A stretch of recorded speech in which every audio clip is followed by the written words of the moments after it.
Hello बच्चों, स्वागत है आप लोग का हमारे यूट्यूब चैनल प्रिपरेशन मंत्रा पे। पिछले क्लास में हम लोग हाइड्रोजन स्पेक्ट्रम पढ़े थे।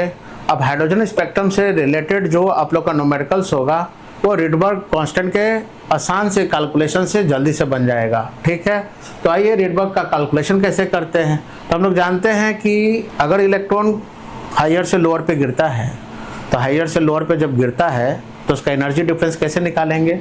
तो एनर्जी डिफरेंस निकालेंगे हायर माइनस लोअर। ठीक है, En2 जो है वो हायर एनर्जी लेवल है, En1 लोअर एनर्जी लेवल है। तो चेंज ऑफ एनर्जी कैसे निकालेंगे, हायर माइनस लोअर। हायर कैसे निकालेंगे, अर्ग में।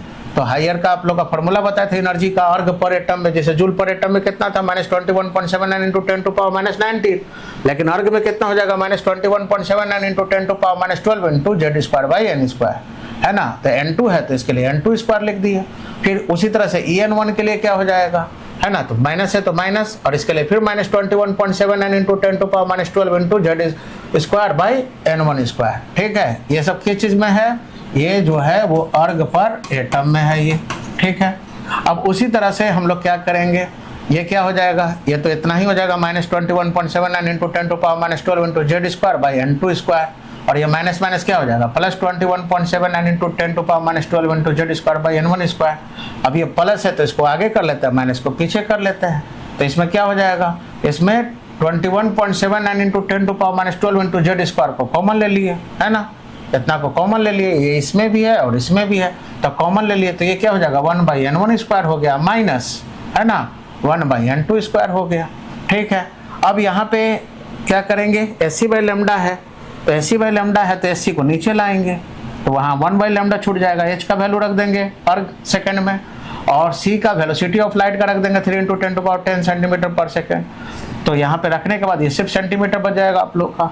तो ये कैलकुलेट करेंगे तो इसी वैल्यू को हम लोग कहते हैं क्या, रिडबर्ग कांस्टेंट। ठीक है, ये इतना जो कैलकुलेट करेंगे, है ना, इसी को हम लोग रिडबर्ग कांस्टेंट कहते हैं। तो यहाँ पे आप लोग क्या देख रहे हो, यहाँ पे हम लोग रखेंगे तो यही वैल्यू जो है वो रिडबर्ग कांस्टेंट हो जाएगा आप लोग का।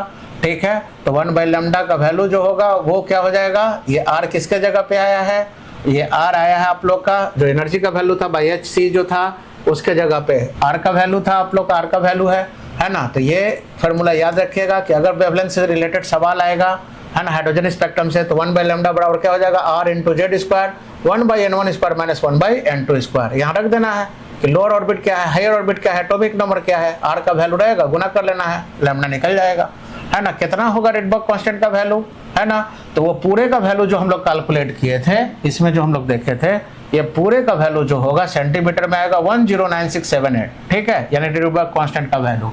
तो ये कितना हो जाएगा आप लोग का, तो ये हो जाएगा आप लोग का 109678 सेंटीमीटर इनवर्स।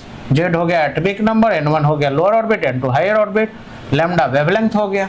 ठीक है, तो यहाँ से हम लोग आसानी से रख देंगे। वेव नंबर कैसे निकलेगा, है ना, तो आप लोग को पता है कि 1/λ को ही वेव नंबर कहते हैं। तो कहीं अगर वेव नंबर पूछेगा तो 1/λ की जगह वेव नंबर यूज करके R into Z² 1/n1² minus 1/n2² कर देना।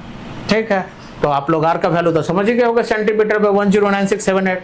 एटॉमिक नंबर दिया रहेगा, किस ऑर्बिट से किस ऑर्बिट पे गया वो अगर मालूम रहेगा तो आराम से हम लोग वेव नंबर या वेवलेंथ निकाल सकते हैं। ठीक है, अब इसी में अगर हम लोग बात करें अलग अलग सीरीज के लिए, तो हम लोग जान रहे हैं कि वेव नंबर या 1/λ R into Z² 1/n1² minus 1/n2² है। तो लीमैन सीरीज के लिए क्या होगा, तो लीमैन सीरीज के लिए लोअर पता है, हायर कुछ भी हो सकता है। ये पता है कि लीमैन है तो कहीं से भी इलेक्ट्रॉन आएगा तो फर्स्ट ऑर्बिट पे आएगा। तो जब फर्स्ट ऑर्बिट पे आएगा तो वैसे केस में क्या हो जाएगा, तो यहाँ पे 1/λ R इंटू Z², N1 की जगह 1 रख सकते हैं, N2 कुछ भी हो सकता है, दिया रहेगा सवाल में।